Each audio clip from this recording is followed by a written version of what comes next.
Hey everyone, welcome to another Musings on episode, and another one where we'll be looking at album releases from a particular year.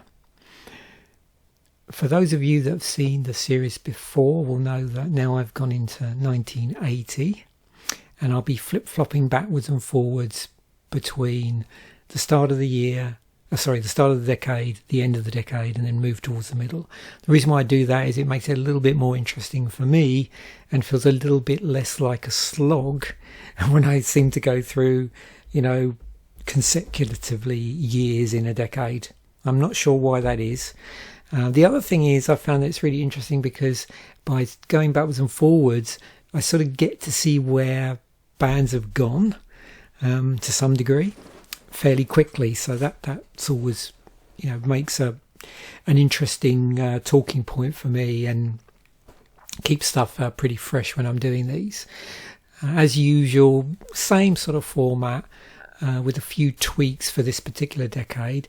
So I'm going to go through the sort of musical zeitgeist side of things by looking at the best-selling albums in the UK and the number one albums in the UK. We'll then have a look at favourites of mine from that year, stuff that I actually bought when it came out, that's the important thing, and is still a fond favourite of mine all these years later.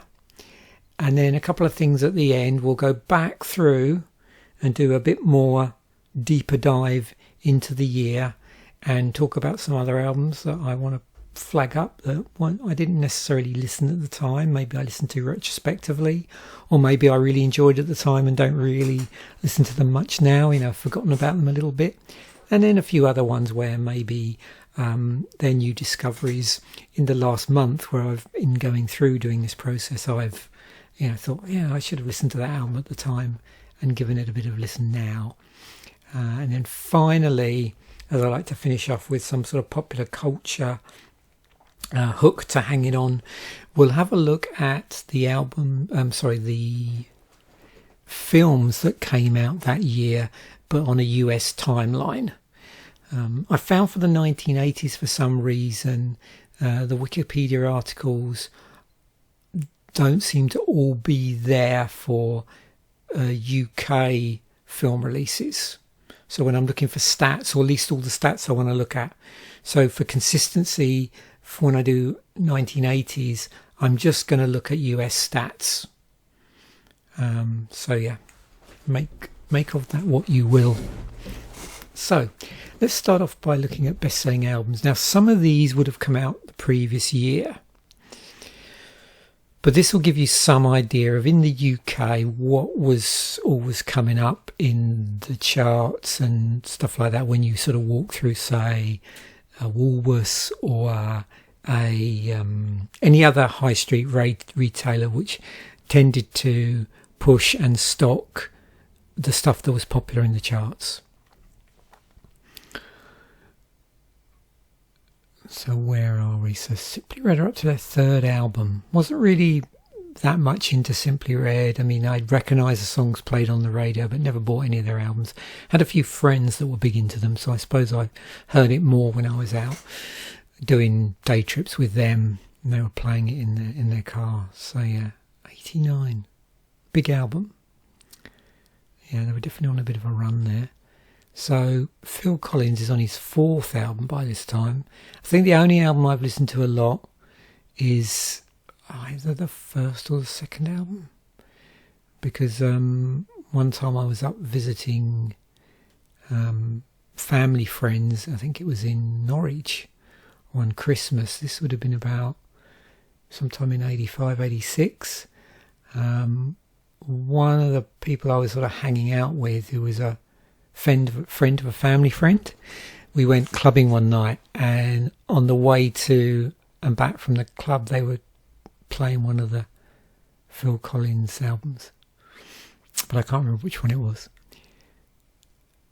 Cuts Both Ways. Yeah, I was really into this album this year, and we'll get onto it in a moment. Fine Young Cannibals, what were they on to? Second and final album. I remember them being quite popular at the time and prominent in the charts, various singles.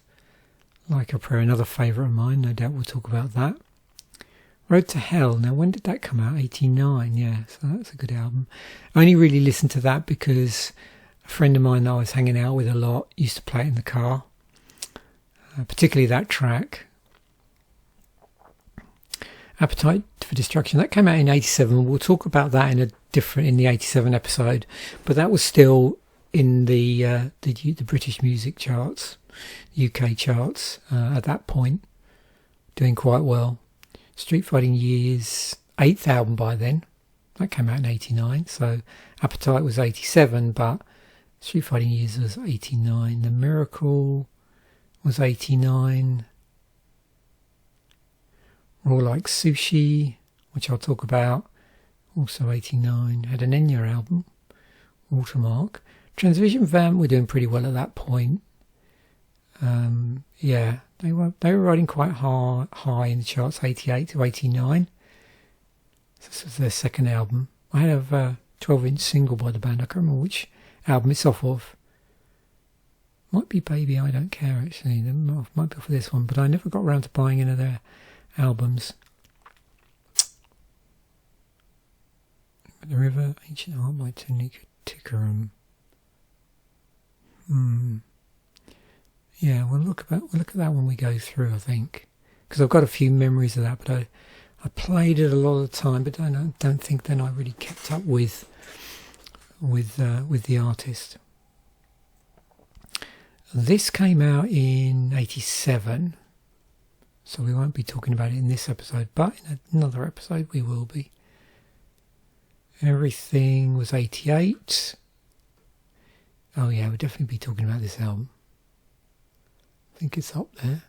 Yep, you can see it on the tag. Welcome to the Beautiful South came out around that time, I think. Well, certainly doing well in the charts anyway in 89. Okay, let's just look at the number one albums month, or sorry, week on week really. Anything else comes up that isn't in there. So yeah, Technique came out that year by New Order. I've been to see them at least once in, what was it, 86 maybe? 86 into 87? Like a Prayer. Oh, of course, this album, Back Mine by Prince, yeah. I'd forgotten about that. We Two Are One. 7th album by then. Wow. Wild by Erasure. 4th album by Erasure. Crossroads is the 2nd album. I'm more familiar with the debut album by Tracy Chapman, because I had a friend of mine who used to play that all the time in 88. Yeah. Okay, so, and of course, yeah, at some point we'll talk a little bit about metal releases as well. So yeah, I loved this album at the time. Fabulous Disaster by Exodus. It's got a really good cover of Low Rider on it. Fabulous Disaster is on here. Corruption is on here, which is a great track. I got into them around 87, Pleasure of the Flesh, so we'll be talking about them again when we get on to 87. But yeah, I've listened to, so that's the second, so listen to first album, second album, third album, fourth album. One of my brothers owned that one. Yeah, it's probably one of my favourite thrash bands at the time. Because 89, I was still, bands had, by then, a lot of the thrash bands had really sort of matured. And we'll see what else came out around that time in 89, if, Slayer were doing anything, or where Metallica were by that point. But yeah, Exodus, yeah, still putting out the thrash metal. Another really interesting album is this. Let me just load the image here. Yeah, 101, a live album. I bought this when it came out. Awesome album. And the documentary that goes with it is really cool. And it was filmed by Pennebaker. So if you ever get a chance to watch the film, do. It's really good. But also, there's a really cool making of, and I'm not sure whether that's included in the DVD release or not, because it was shown on the BBC, the making of video, and I think the actual 101 itself at some point. So that's how I'm familiar with it. I don't remember if I ever bothered buying it on video. I'm trying to think what I would have been buying at that point. It probably would have been VHS, I suspect. But I certainly had the cassette.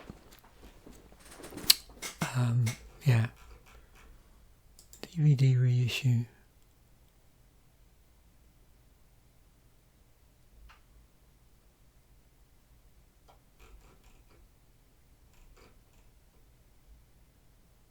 I can never remember whether the making of parts were actually part of it itself. I always thought that they were a separate entity, but it could be it was sort of integrated into it. And a bit like, if you've ever seen, there's a Machine Head video thing which does a similar thing. It sort of intersperse performance with on the road things. And I'm just trying to remember whether, because like I said, I'm more familiar with the actual soundtrack, if you like, the live album, than I am the documentary film, because I think I've only seen the documentary film a couple of times. But yeah, well worth checking out if you've never seen it.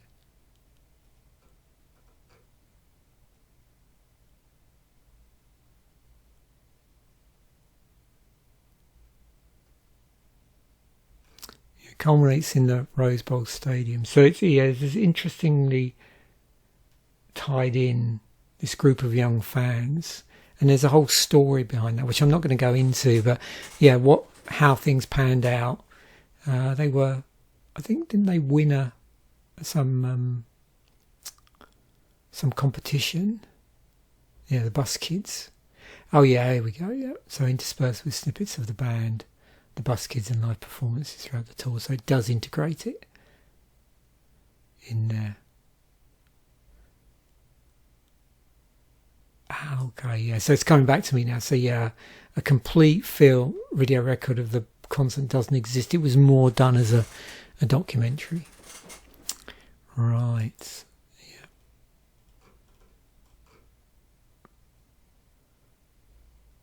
yeah.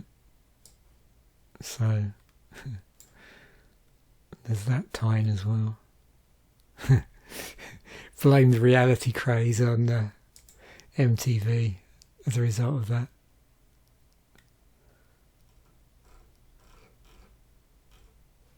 Yeah. But very cool live album.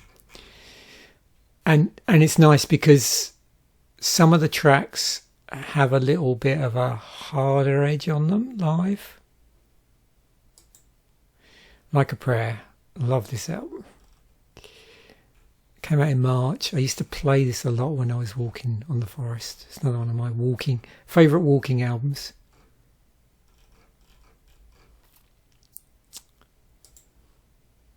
Like a Prayer on it. Express Yourself. Cherish. Yeah. Oh. Makes you want to listen to it again after recording this. Yeah, so there was an interesting thing going on in the UK in '89. There was a number of interesting... so the UK sort of had its own thrash scene, but it was a little bit behind the American one. Although some of the bands had been kicking around for a while. We'll come into one in a moment where it's a case in point. But they really didn't get albums out until... US thrash was fairly well established. So it made them look like they were pretty late to the party. But they had their own take on the genre. That's why I like them. So, it wasn't that they were as good. They was just they released stuff later, but it also had really interesting twists on it. And I really used to like, well, still do, Sabat first and second albums. History of Time to Come, 1988, well worth a listen if you've not heard it.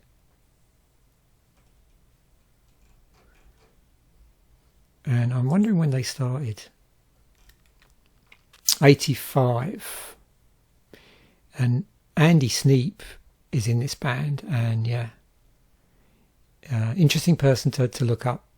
Big producer. I think he's helping out Judas Priest as well at the moment. Yeah, really good guitarist. Yeah. There's an interesting video of, I don't know what period it is, of the band live. A little bit camp though, which is good. I quite like camp live videos. But yeah, it's I think around the same time I had that video, and I don't know if anybody has ever watched. There's a rather odd Celtic Frost one from around about the time of Cold Lake. So that was sort of that glam album, which I can't remember when that came out, but yeah. Is it Cold Lake? Yeah, Cold Lake, that's the one. Yeah, great tracks on this. Actually, the video I've got must have come out after this, because I can remember it had Clerical Conspiracy on it. I can check that, can't I? Videos. It's not listed there, interestingly enough. I wonder if it's just something I saw on TV.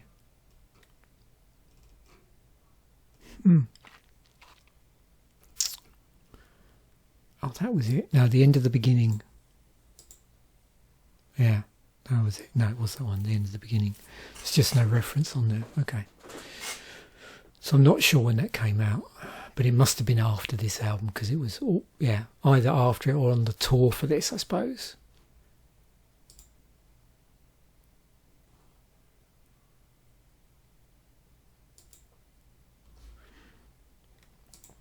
Oh yeah, this album.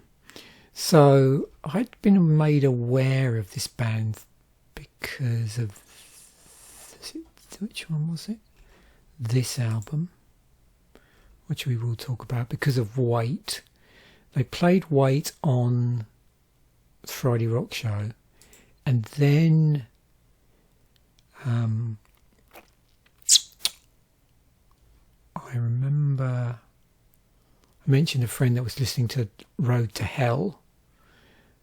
He also had an earlier White Lion album, and he was playing that as well. So sort of, hearing it on the Friday Rock Show and then hearing him play that previous album, I then bought this when it came out, and bought this one retrospectively, and then bought that one when it came out. I think not sure, actually, thinking about it, but definitely had the second and third albums, and this one I played so much, particularly the track Little Fighter. I'll include links to all of these, because I tend not to go down too many side quests and rabbit holes in these episodes, but yeah, there's loads of interesting stories around these albums. Yeah, I love this album. I became aware of Naina Cherry because she did the vocals on the Bomb the Bass track, I think. Yeah.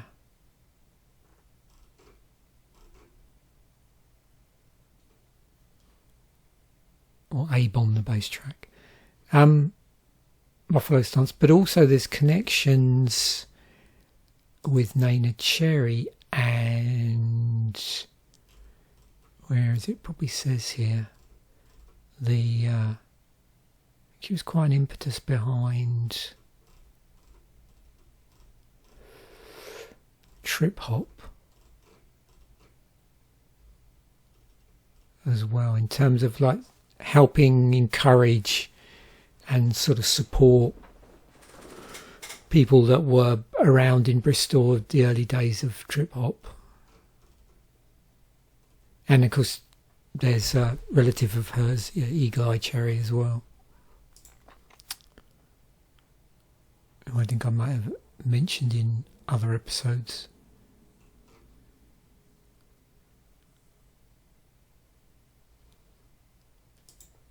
Yeah, let's just go back, see what's on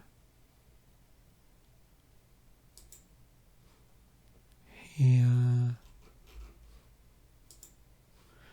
Yeah, good album if you've never checked it out.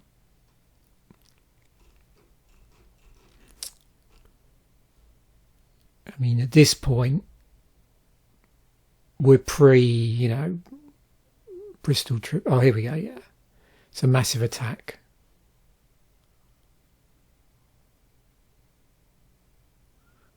Yeah. So you got the New Jack Swing, R&B. So yeah, we're when were Massive Attack formed? They're around 88. So yeah, around that, as they're sort of forming, their album comes out in 91.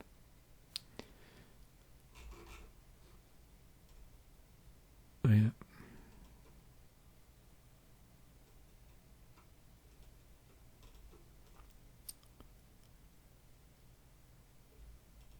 Oh, here we go, yeah.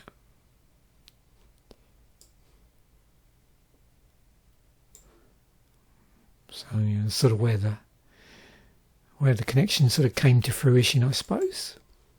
Yeah. Another interesting side quest stroke rabbit hole to go down. This album, awesome album.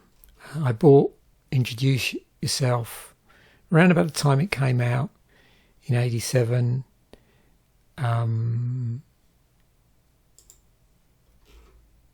Because of hearing We Care a Lot, Chinese Arithmetic on Friday Rock Show.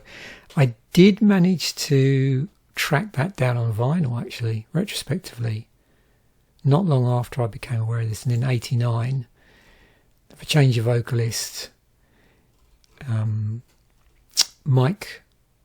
Chuck Mosley is out of the band, and Mike Patton comes in. Yeah. And I suppose, I don't know, with like many people, one other way I was aware of Faith No More was back around this time and earlier. Metallica, one of the members of Metallica, I'm assuming it may well have been Cliff Burton, was wearing a Faith No More t-shirt. But I'm just trying to remember whether, so they would have, We Care a Lot was around, so yeah. So it's possible. But I remember seeing pictures of Metallica and one of the band members wearing a Faith No More t-shirt as well.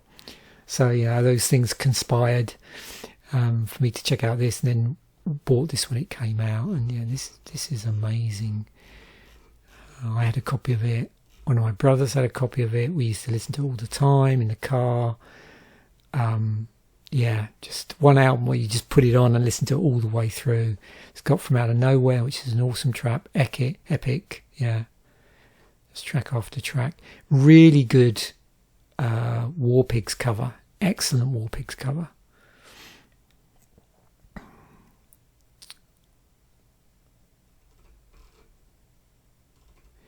And around that time as well, I remember watching a live video they did as well. So yeah,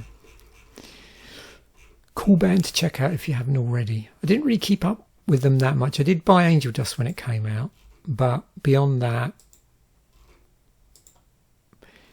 I think my middle brother did a better job of keeping up with the band, but I sort of fell off the bandwagon, excuse the pun, just after Angel Dust. So that came out in 92. So yeah, I was sort of moving on to other styles of music for a little while. But already you can see why what I'm picking, I'm starting to sort of move out here. So I've got the thrash stuff I'm still listening to, both because the UK scene has sort of bubbled up, but also a number of bands, Exodus, Testament, are already on their really interesting later albums. So by now, Testament are up to practice what you preach. And I was also trying to think what I was doing around this time as well. So 89, during that year, I think is when I had switched jobs. So I went from being a supervisor in the micro lab to being, like having my own little department. It was quality support. What was it called? Quality support project leader. Because I was really leading projects rather than a team, because it was just me. So yeah, there was a number of different things I was working on, mainly to do with computerization of systems and automation, document preparation, so automated document preparation, creating prototype systems for various stuff, and also doing responses to customer complaints and failures in the factory in terms of production failures. So a pretty interesting mandate. So all these came out against the backdrop of me going from doing that sort of stuff as an adjunct to me being a senior tech in the, a supervisor, I think they were called, supervisor in the micro department, where I was doing it as a sort of side gig, but taking up most of my time in terms of the programming side, to doing it just dedicated to that and customer complaints and product failure stuff for a couple of years between 89 through to 91. So this was all against the backdrop of that. This is a really cool album.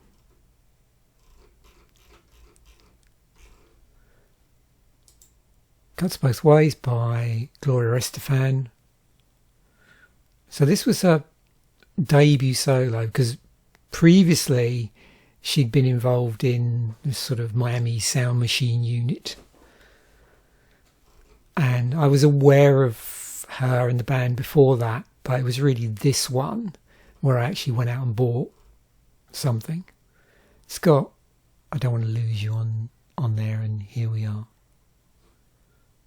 Yeah, so I was on a bit of a female singer-songwriter jag during this period. So we've got sort of bands I'm listening to. We've got like the culmination of thrash, and then some of this stuff. I've mentioned Madonna stuff already, and Nina Cherry,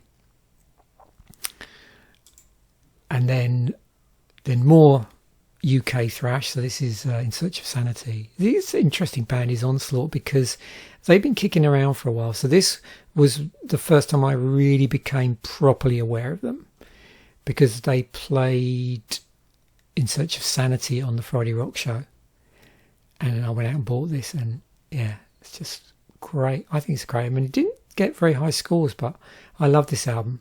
I think there was a bit of a slating at the time, because it was they looked a bit late to the party, but this band, after the fact, I think are seen as fairly influential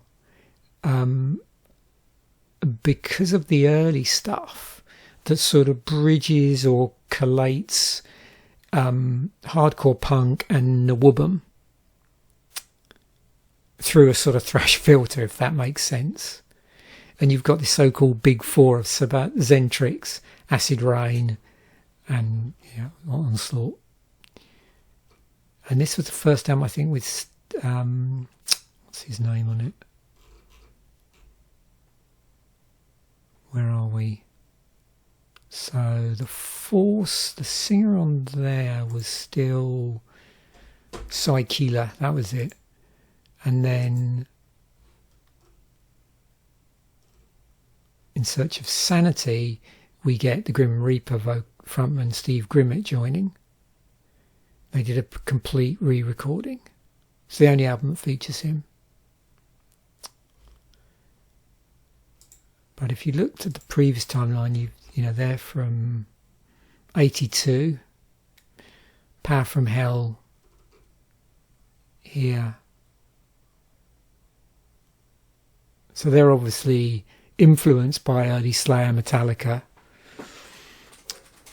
and, you know, by the time they sort of spin up and are able to get things out, we're getting to 85.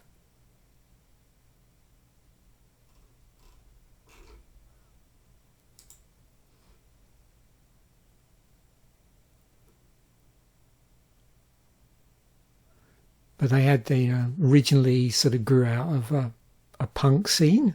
So that's why they're in, the stuff prior to that's also interesting to listen to.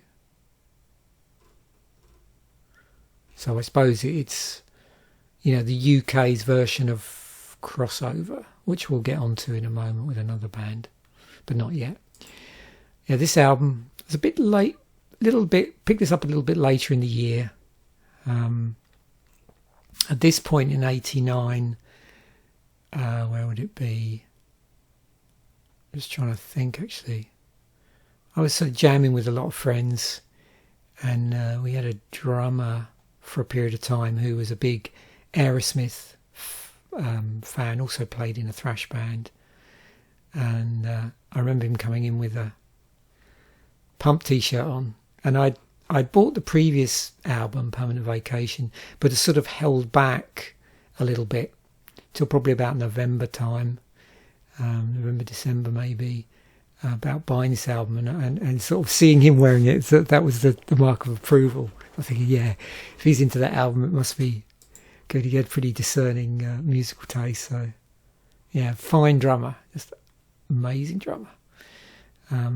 Yeah. And another one, I must have been into buying music documentaries at that point, because it's another band where I owned the sort of making of for this. They did a really cool making of Pump. And it came out a little bit later, I think. When did that come out? Oh, it doesn't say, does it? Oh yeah, 1990. So yeah, following year.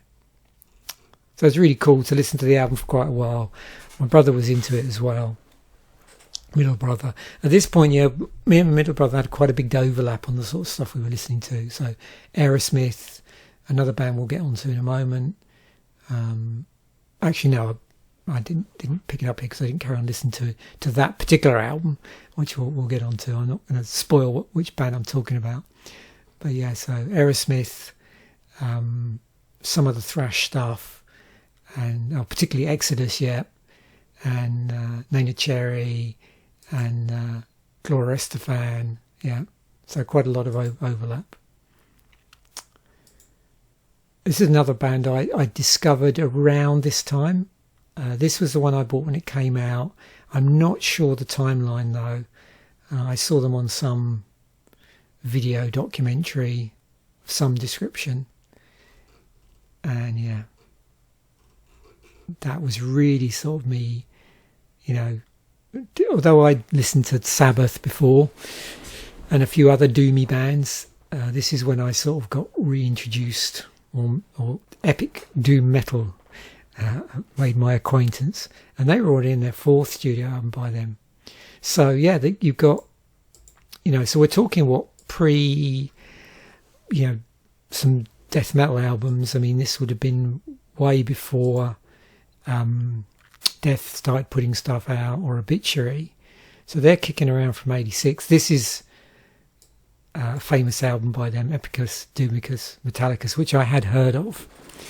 And then it wasn't really until sometime around Nightfall, Ancient Dreams, and Into Tales of Creation that I became aware of the band.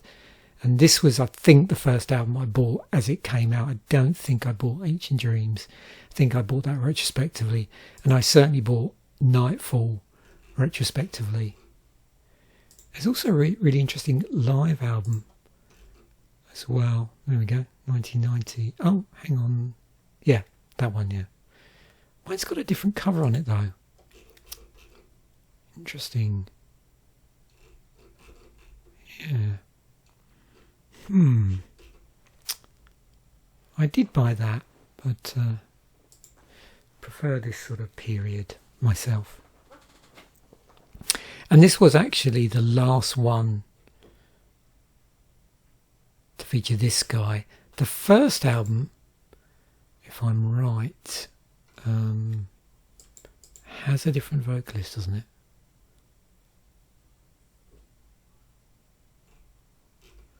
So there was a bit of a big lineup change between this album. But yeah, this is considered to be a really classic album. It's just the use of operatic vocals over slow. And they were using operatic vocals before, this is before. So if we look at the personnel, you've got, these people listed as like guest musicians. So this is who's doing the vocals, Johan Landquist.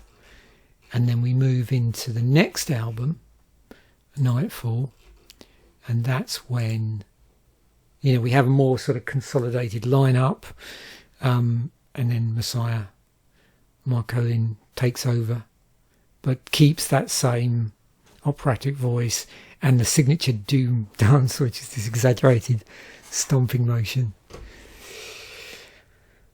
Yeah, I think the live stuff I've seen is he'll go, let's go do doom dancing. Yeah, so definitely, as a scene, any doom metal fans out there, doom fans that haven't done it, it's definitely worth checking out the sort of Swedish doom metal scene and Finnish. Just saying. So yeah, I love all the different regional scenes within doom. You got like the UK doom scene, and no doubt there's even regions within that as well. Runaway Horses. Yeah, what a contrast there. Tales of Creation into Runaway Horses. Love this album. Yeah, Leave a Light on Runaway Horses. Another one, actually, I was on a bit of a live documentary, live video jag at that point, because I do have did have a VHS video of a concert done just sometime after this. I think 1990 for me was the year of the music videos. I think I bought quite a few. And I remember being keen to try and learn one of these. I can't remember which one it was. But it's quite a hard song to learn. So we abandoned it from rehearsals. It's got a nice chuggy guitar riff in it. There's some cool slide in it as well. Oh yeah, this album, D.R.I. Another album where me and my middle brother really bonded over D.R.I. So probably got into them around this time. For a Kind, Thrash Zone. When did the Crossover album come out? Was it prior to that?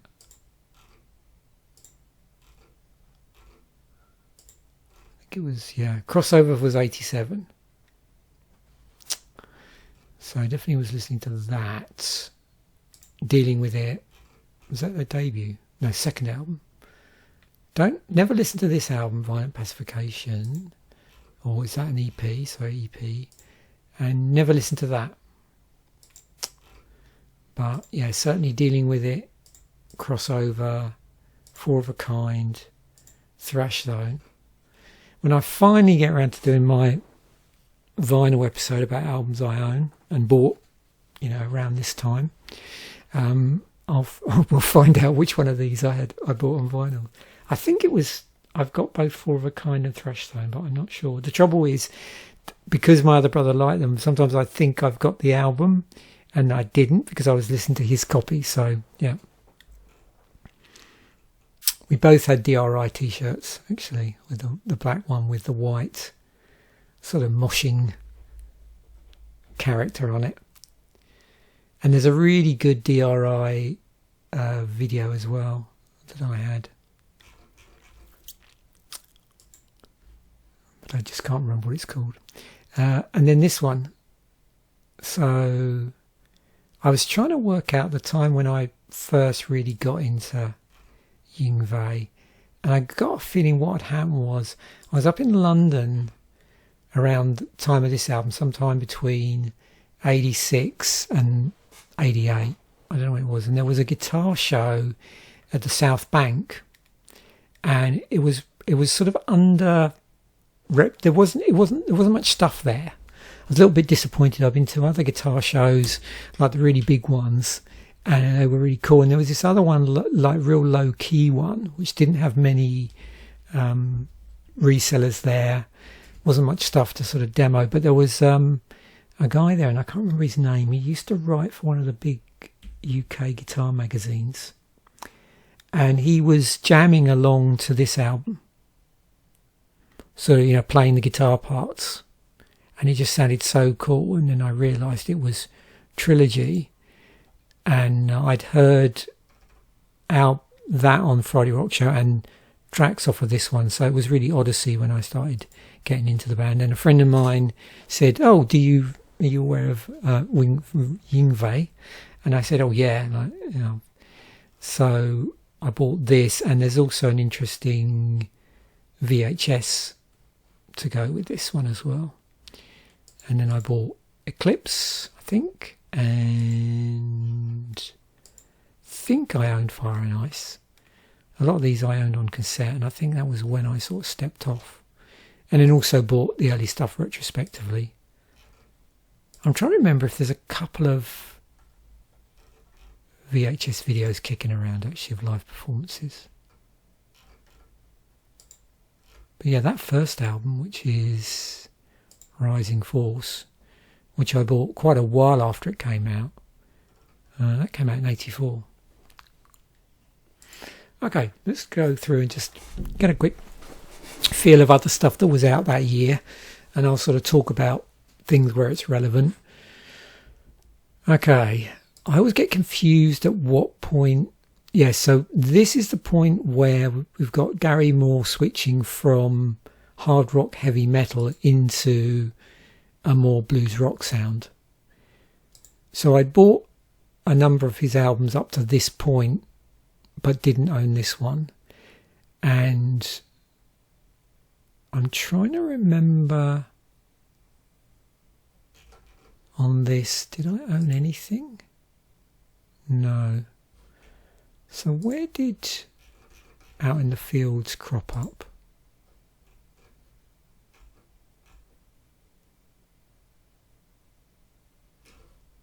If at all.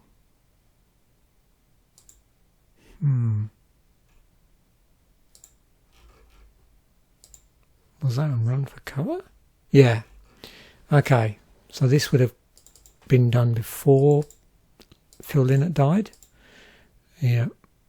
Okay. So back to here. Okay.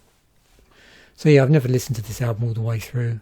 I'm not even sure whether I'm familiar with any of these tracks. It might be that one. Maybe Blood of Emeralds? Not sure. Yeah.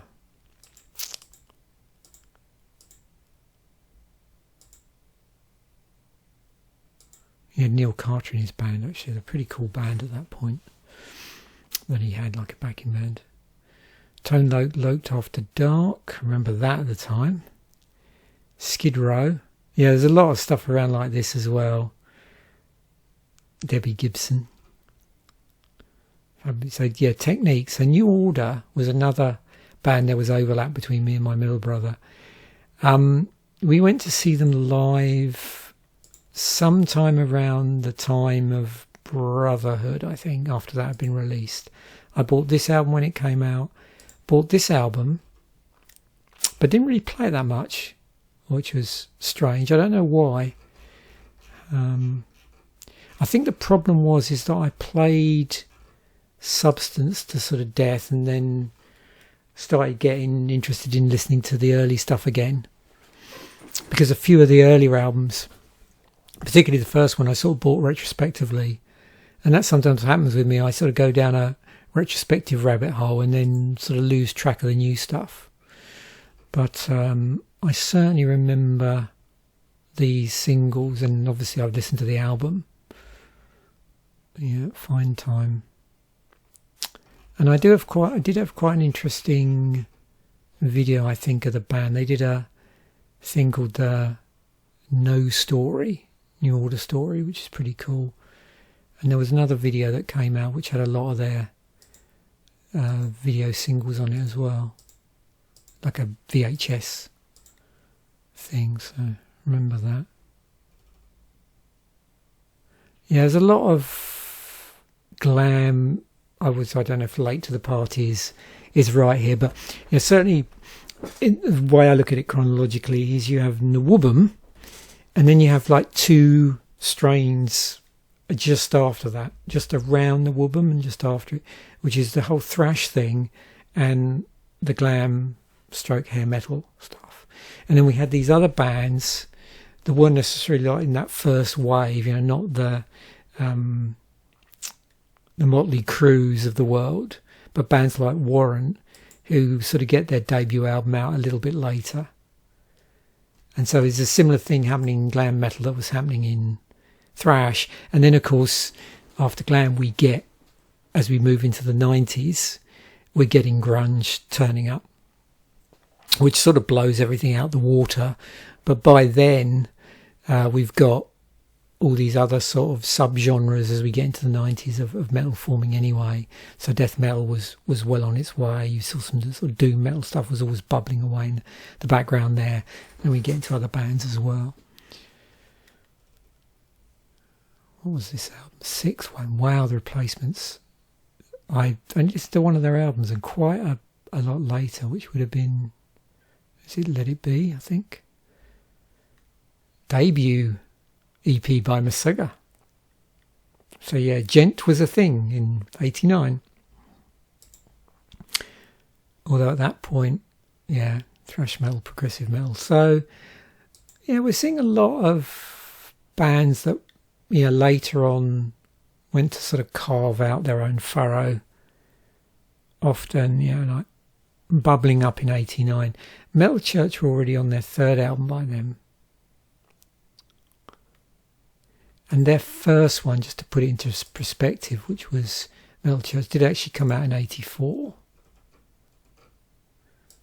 And this was a popular, which I've mentioned before, 91. I've already done an episode that features that. So, yeah, I was well aware of the band. I think one of their tracks features at the start of Decline of Western Civilization, the metal years, from what I remember. Best of Oz, Ozzy Osbourne. Debut by Dream Theater. I didn't really get into them until... when would it be? Yeah, that's the first album I listened to, but I listened to it retrospectively. So... what album did I listen to when it came out? What's the one with... It's got Images and Words. When Dream Day Unite. There's another album that I can't think of, which... let me see if I can go in here. But suffice to say, yeah, they were a band that I was pretty late to the party. There we go. So that, I think, is the album that was out when I first got into them. Or, well, I was aware of them before this album, but this was the one that I bought when it came out, and then I bought Images and Words around about the same time. And I just can't remember This was the one that I bought when it was out, but I can't remember if I bought this just before I bought this one. Where it's like one of those points where I was like, I should finally get around to listening to this band.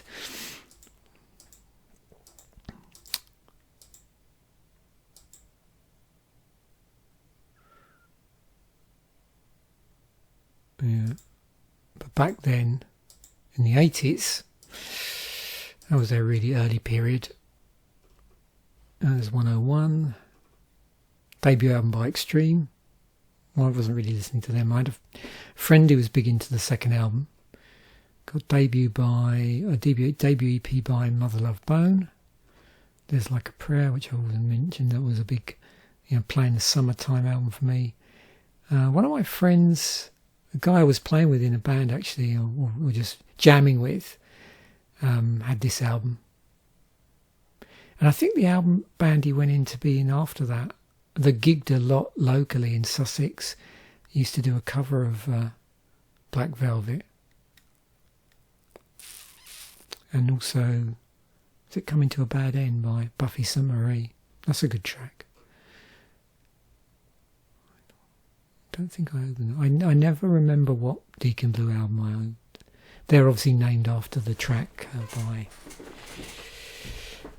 Steely Dan off of Varja. Yeah, this was a big band at the time, but I didn't really listen to them that much. Twice Shy. Doolittle by the Pixies. So you can see here, I've been down a few rabbit holes previously, but yeah, so this I didn't get into later, and I never remember when we saw them. We saw them in Halifax in 2010s. And they did the whole of one album, and I just cannot remember which album it was. Whether it was Surfer Rosa or Doolittle. It's just, yeah, but it was really cool to actually get a chance to see them play live. Headless Cross, bought that retrospectively. That's a good album. Yeah, I don't know how people generally that are Sabbath fans feel about this sort of interim piece. So there's, the Aussie era. Then you've got Dio, and then you have this period between when Dio was in the band, and then he sort of rejoined a bit later, or they did one album together a bit later, and then of course then they go on later after that to do the Heaven and Hell thing, which I did see them live in the 2000s, which is really cool to get a chance to see Ronnie James Dio fronting Sabbath, but they were referred to as Heaven and Hell then, so it was the Heaven and Hell tour lineup. But what happened was sometime in the 2000s I got really interested in these interim albums. And I think I started off with Headless Cross and worked out, because Headless Cross has Nightwing on it, Gates of Hell. So yeah, this was my sort of introduction properly to non-Aussie, non-Dio fronted Sabbath. This one's pretty slim pickings in terms of original Sabbath personnel, because you just got Tony Iommi on there, and then I sort of infill by the Eternal Idol, that album, bought that album, and it sort of coincided a little bit. I think I bought it a little later, but I showed you that box set on when I did the episode on interesting CD box sets, and I showed you the Sabbath one, and that to some degree tied in a little bit with also buying the whole Black Sabbath back catalogue on CD. So all of this stuff, Cross Purposes. I've got Cross Purposes live as well, Forbidden, but I don't own 13. That's the one Sabbath album I don't own. But everything else I got in some form on CD. I was just part of that box set, or for that period I've just shown you individual CDs. Ex-Japan, never really listened to them that much. What were they on by then? Second album. Cro-Mags, Didn't listen to them till a lot later, but interesting band to listen to. Part of that whole, sort of hardcore crossover thrash scene. So I was aware of them. Bands like the Cro-Mags. Obviously, I've mentioned D.R.I, Corrosion of Conformity, Suicidal Tendencies, Cryptic Slaughter. I think all of the bands apart from D.R.I, I listen to very heavily retrospectively. So Corrosion of Conformity, not until they were up to Blind. ST, not until... I can't remember the name of the album now, actually, but it did feature in another episode. Something with art in it. Oh, Frontline Assembly, 4th album by them. Yeah, they've been kicking around a lot. Headless Children, that's a good album. Yeah, forgotten about that, actually. Debut Stone Roses album. I've mentioned this on numerous occasions in other music-related episodes. I was aware of the band when this came out. My youngest brother was playing them a lot. But it wasn't until a few years later, when I was up at one of my favourite places, the Shelley Arms, I think when a band wasn't playing live there, and someone had put some music on the jukebox, and they played I Am the Resurrection. And I thought, who's this? And then I realised it was the Stone Roses. So I went out and bought the album. So, yeah. It is one of my favourite albums of all time, but, hand on heart, didn't buy it when it first came out. I was a bit delayed with that one. Wish I'd got into them a little bit more at the time, but, yeah. I saw a lot of bands vying for my attention in '89. Yeah, a big fan of Accept. Funnily enough, I was over in the UK prior to me shooting this video. I was just visiting over there and spent a few days in London and got an Accept hoodie at a really good record store. Yeah, if you're ever in London and you find yourself over in where is it now? Camden. There's a really cool record store there. It's a metal record store, by the way, and it's called, is it Raven Records? I didn't think about talking about it in this episode. I was going to talk about it in another video I did, but now I've seen Accept. Yeah, I think I've told the story how I saw Accept on when they were supporting Judas Priest on the Point of Entry tour, and it's the first time I've experienced a band who were just incredibly choreographed, just like really throwing shapes, but choreographed, throwing shapes.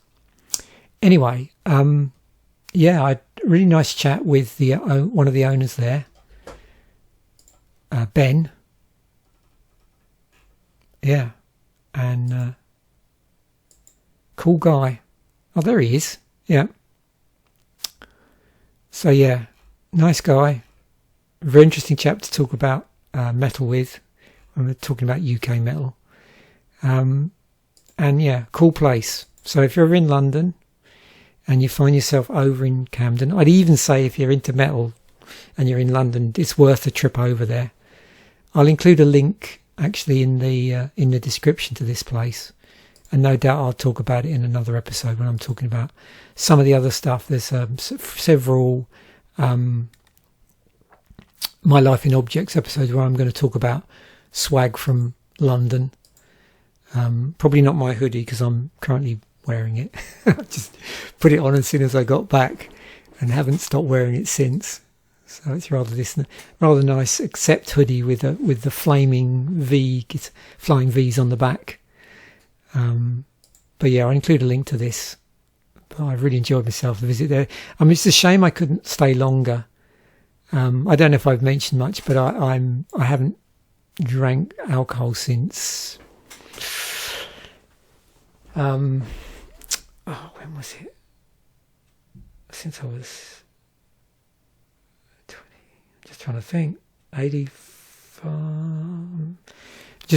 87 maybe, 1987. I've been teetotal. yeah. So I used to drink quite a lot before then. Um, in my teeth. So yeah, basically, I think started drinking about 18 and was done by about 21, 22 probably, maybe 23.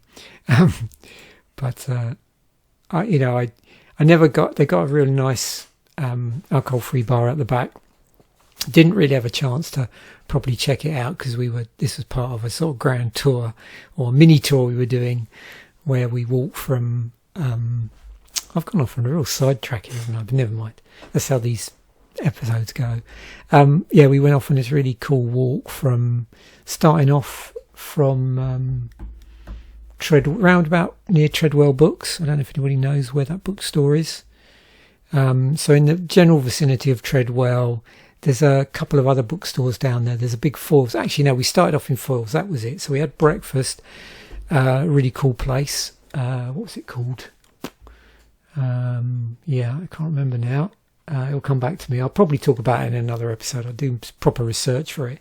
But I'm going to do a video about some of the swag I picked up at Treadwell's book. So we started off round Foyles, went round various places, went to 2 really nice lunch spots as well, and then walked up through Regent's Park to Camden, specifically to go to this place. Actually, I was on a mission and was not disappointed. Yeah, great place to check out. I wish next time we go there, I definitely want to spend longer there and hang out in the alcohol-free bar. There's a nice downstairs as well. So yeah, and yeah, I have coffee there as well. I mean, I'm surprised my wife didn't talk me into spending longer there. I don't think she fully realised the coffee implications of the place. So yeah, there's interesting events menu as well. Event stuff coming up. All these musician covens, and I love this bit. So we would have missed this. They have a Battle Jackets meet up, which I think is really cool. So you've got patches there, you can hang out, sew with your mates. Yeah, we've all been there. I remember doing my Battle Jacket for my youngest brother at the time, sewing on Judas Priest patches. These are really cool. Secular recovery meetings, heavy metal therapy. So yeah, lovely guy. Check it out. Yeah. I don't know if he'll remember me. I did give him my name, so if you're ever in there, just say Robin told you to check it out. There you go. Giving away my first name there. So yeah. Okay. Anyway. Boom. That's what I love about these episodes. Just go off on a complete side quest. Right, Alter the Madness. Yeah, sadly I didn't buy any vinyl from there actually. I was a bit worried about it surviving the the air trip. I always get a bit paranoid about bending vinyl, so. But yeah, I could have gone crazy there. Alter the Madness, Morbid Angel, first Morbid Angel album. Didn't check them out until the second album. Regret that I waited that long. But we hadn't really sort of spun up into death metal until, around about the time of the second album. Basically, Blessed of the Six, I like 91, 92, first Obituary album, that sort of period. But yes, that's a great album to check out actually. I really like their sort of back to front riffing, as I tend to think it's called, where the riffs feel like they've been flipped. Actually, Sabat, another band that do that on that debut album I was talking about. So they're a really interesting band actually to listen to alongside Morbid Angel. Sabat. Oh look, debut Obituary album. Oh, the dreaded Tin Machine. Yeah, that's yeah, Bowie's interesting sort of metal-inspired band. I don't have anything particular against them, but I've not really listened to them that much. I know they get a bit of a slating generally. Agent Orange, what their third album by them, Sodom. Yeah, I was a bit, what's the word, unfamiliar with German thrash bands at the time. There was one band that I was aware of, and the name escapes me at the moment. They did an album called Endless Pain, and an EP called, I think, Flag of Hate. And I'm trying to remember their name, but it's gone. Creator, that's it. But it took me a while. That I found them really a bit too over the top for me at the time.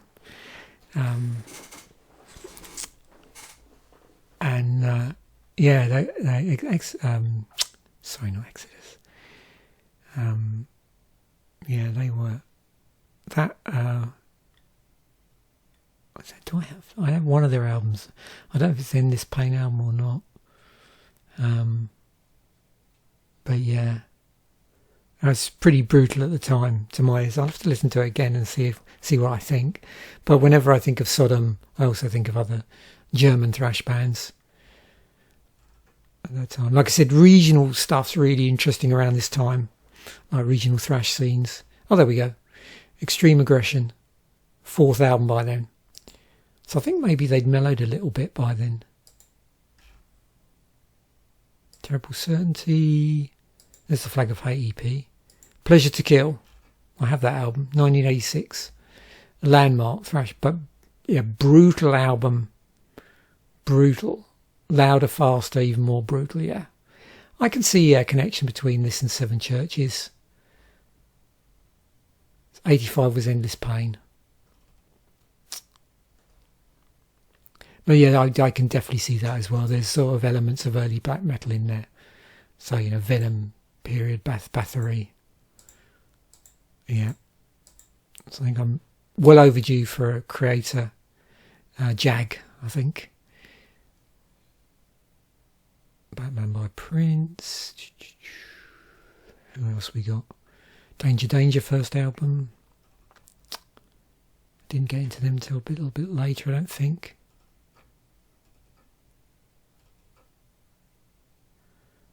Cuts Both Ways, Waking Hours.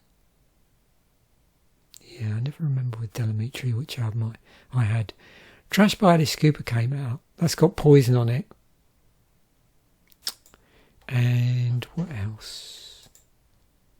Better Nails. I preferred the previous album, actually, Rage Your Fist and Yell, to be honest. But I did buy this when it came out. And I have seen Alice Cooper 2000 sometime in the 2000s. I saw him down in Brighton as part of the Monsters of Rock on tour in the UK thing. So they played Brighton Centre. Oh, Paul's Boutique by Alice Cooper. Sorry, Paul's Boutique by Beastie Boys. Yeah, that would be strange. Sick of it all. What album by them do I own, if any? I'm not sure if I do. I wasn't really aware of them until... What's the album with... Yeah, this album, Scratch the Surface. Yep.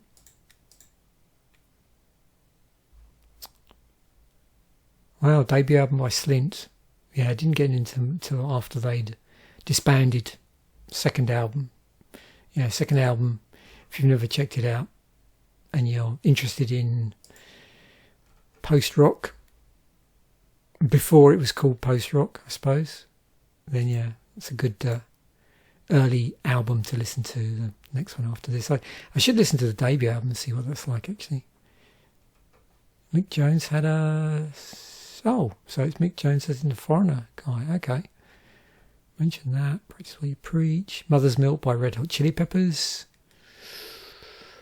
Conspiracy by King Diamond. 4th album of him solo. Perfect Symmetry by Fate's Warning.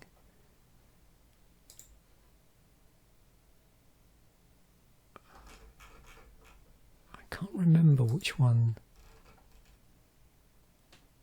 Yeah, I think it's Parallels that I've heard a track of. I always get confused about what album. There was several bands like this, you know, alongside bands like trying to think now. Let me bring this up now. Remind me. Yeah, so Queensryche, Dream Theater, Fate's Warning. All of these bands I was pretty late to the party listening to. Queensryche, didn't really check them out until, I suppose, Operation Mindcrime. Dream Theater, as I've already mentioned. Tool, come up here even later, around the time of what album by them would it be? Oh, this one. Yeah, 86. It blew my mind when I heard this, actually, because I'd been so out of the loop in terms of all the different metal genres by that time in the 90s, when I picked that album up in 97 alongside, I think it was October Rost, and the second Korn album. I just like, okay, the landscape of extreme music's just completely changed from what I expected it to be. So it was really cool. Dr. Feelgood came out that year. I'd sort of lost track a little bit with Motley Crue. To be honest with you, the only two albums I really bought when they came out were the first album and the second album, as the Anthrax EP came out then. Love and Rockets, which was a fourth album by them. So Love and Rockets, if you're not aware of them, are the band that came out of Bauhaus, I believe. Yeah, so they've got 3/4 of Bauhaus in them.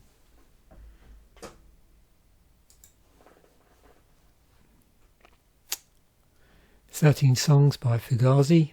It's a compilation album. Alice in Hell, following album by Annihilator, is when I got into them. So Never Neverland. But, I mean, this is a great album. I mean, yeah, Jeff Waters' guitar playing is just amazing. Louder Than Love, what was that? Second album by Soundgarden. So I'm pretty sure my youngest brother was playing this, but I never really listened to it. But I think Soundgarden might be one of the first grunge bands I heard, but osmotically. Wake Me Up If It's Over. I didn't listen to this until I saw them appear on Decline of Western Civilization, the Metal Years, whenever that was, whenever it got shown. There was a heavy metal week on the BBC where they showed like an arena documentary. They showed a couple of other documentaries as well, one on Napalm Death, who I was already sort of familiar with, one on Slayer, who I was already familiar with, and then they showed the Decline of Western Civilization. And there was a lot of bands on there that I'd never really bothered listening to. So I was made aware of them, and got made aware of Faster Pussycat. I mentioned Pump already. No More Colour. I think I heard that album. Again, like interesting, you know, regional thrash. So this is a Swiss thrash band. Let Love Rule, which is a debut album by Lenny Kravitz. And one of my friends at work was playing that a lot. Sugar Cubes, second album. Season's End, fifth album by Marillion. First to feature Steve Hogarth. Seeds of Love, which was the third album by Tears for Fears. There's a big gap between this album and the previous one.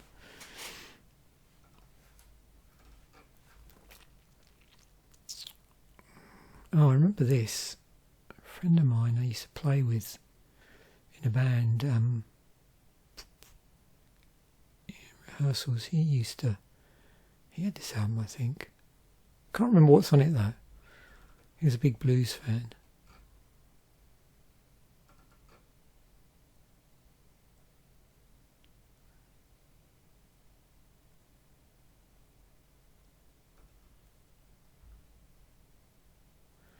book a day psychedelic furs. I'd sort of dropped off the psychedelic furs train by this point.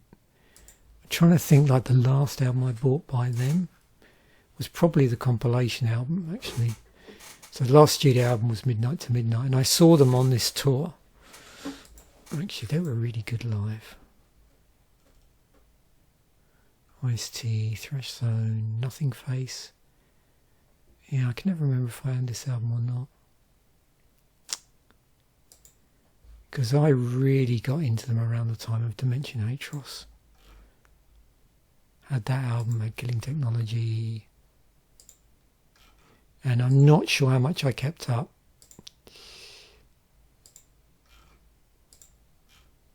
I'm trying to find... I know I have this album, Phobos. But yeah. Another Canadian band. Yeah, really regional thrash scene in Canada is super interesting. So many cool bands.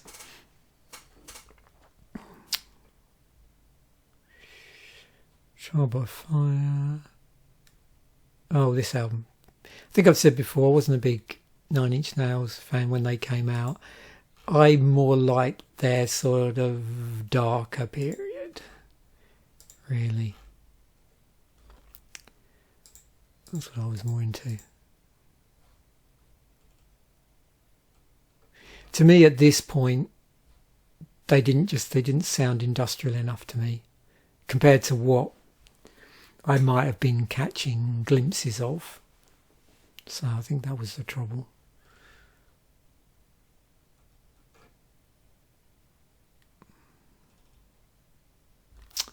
Ah, Bolt Thrower.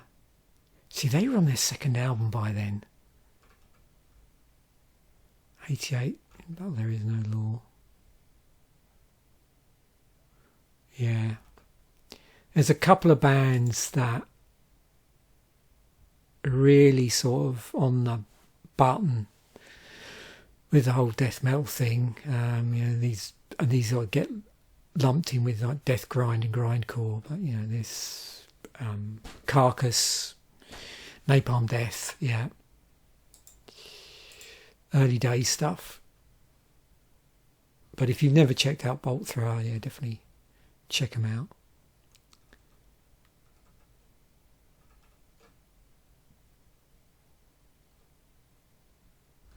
Ah, Street Cleaner by Godflesh. This is a cool album.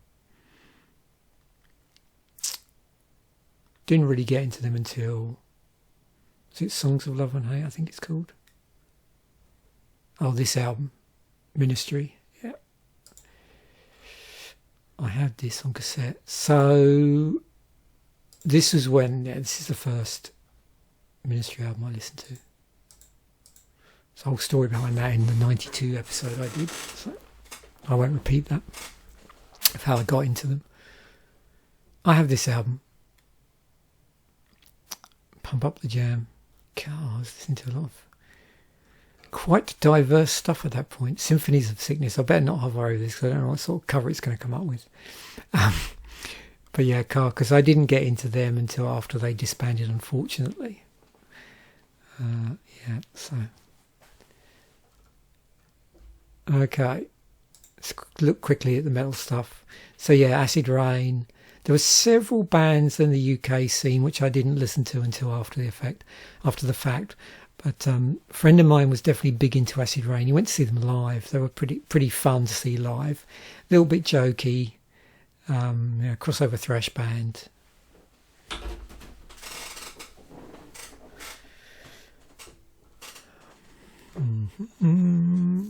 So you all sorts of classic albums around this time in that whole sort of death metal, grindcore, sort of grim metal, whatever you want to push everything into. Autopsy, Severed Survival came out then. Better not hover over it, who knows what would come up.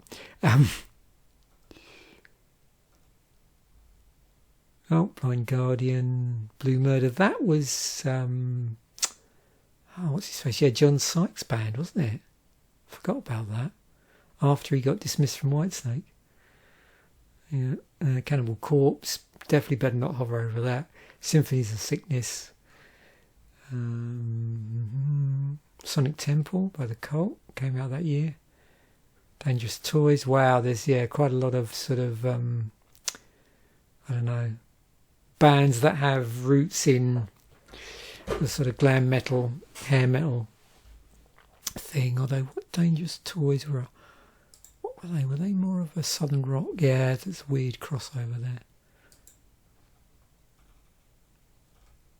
Shaker, enough seen it. Oh yeah, all these bands that people were talking about, but I never.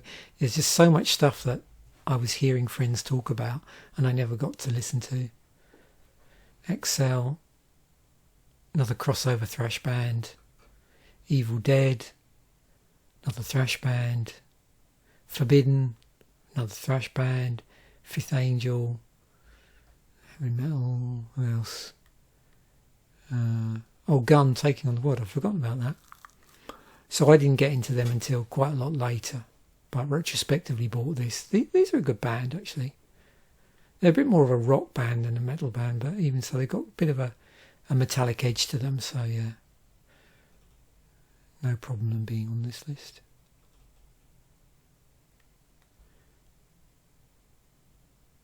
Oh, that's a good album. They're a really good band, actually. Fire in the Hole. Yeah. Formed in 81, Bay Area band. So they're sort of part of this expanded Big Six. Yeah. So Big Six of Bay Area. There's Zentrix, UK thrash, their debut album. Their sort of, I suppose, claim to fame, and people are more likely to know them, is through their cover of Ghostbusters song. Yeah.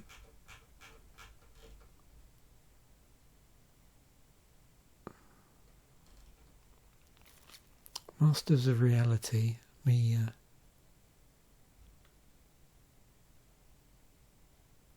Yeah, I've listened to much of them.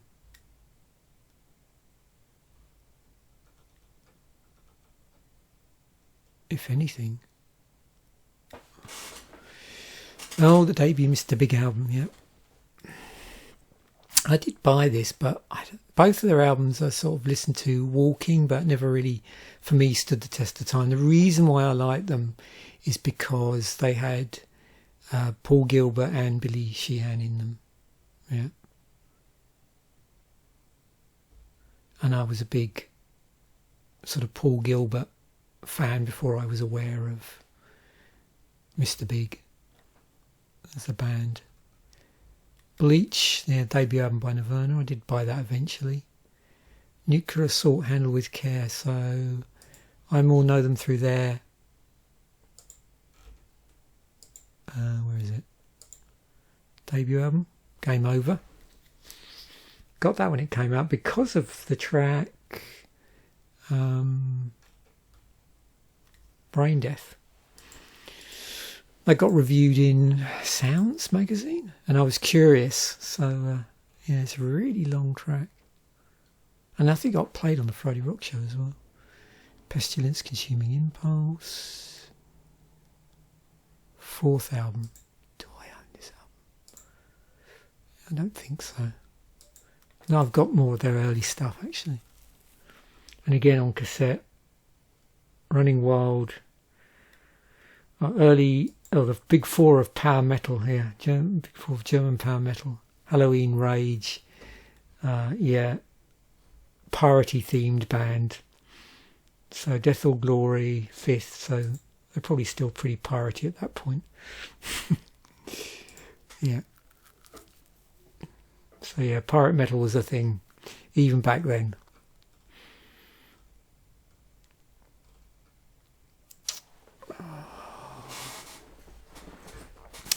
Oh yeah, this album, World Downfall. Yes. I'd forgotten about that. That came out this year. Classic grindcore album. Yeah, if you've never checked out the Slave to the Grind documentary, check it out. If you're a bit partial to grindcore, as I am.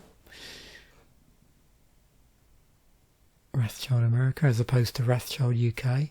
Winter Hour of Doom. Wow. Now there's a name. Whiplash, Insult to Injury, with their rather sort of tacky album covers. Yeah.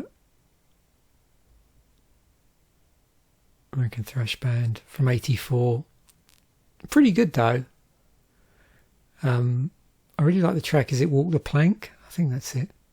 Bit of a party theme there as well. Okay, moving on to movies. Right, so highest grossing films of '89 by in-year release. This is in the US again, just to remind you. Batman, Indiana Jones and the Last Crusade, Lethal Weapon 2, Look Who's Talking, Honey, I Shrunk the Kids, Back to the Future Part 2, Ghostbusters 2. I'm trying to think if I saw any of these at the cinema. Possibly this and, yeah, not sure really. A lot of these I watched on video. That's the trouble, and I just can't remember. But I may have seen Batman at the cinema and may have seen Lethal Weapon 2. But more likely I just saw them on video, rented them at the time. So, looking at the number one films in the US, you can see, yeah, it was the year Rain Man came out, The Fly 2, which I think a lot of these, I did see that at the cinema. Because I remember a friend going to see it and going on about it, and so I went to see it. Pet Cemetery, a lot of this stuff I saw on video. Pretty sure I saw this at the cinema. Turner and Hooch, another one I saw on video. Uncle Buck, yeah, another video one. So these I probably saw after the fact. So probably by then it took about, a year to appear on VHS after it had come out of the cinema. Black Rain, I remember seeing that on video. Oh yeah, this is a classic. One of my favourites. Yeah. I think I'm going to have to watch that actually. Yeah, that's cool. Calendar Gross, wow. Yeah, some cool stuff there. So that was really enjoyable. Yeah, 89. What an awesome year. It's a really interesting transitional year, I think. For me, like listening to the stuff I was looking for. For me, the stuff I was listening to, but also just in music generally, particularly in extreme music. There's a lot going on. So thanks once again for watching. Bye for now. And I will catch you in a future episode.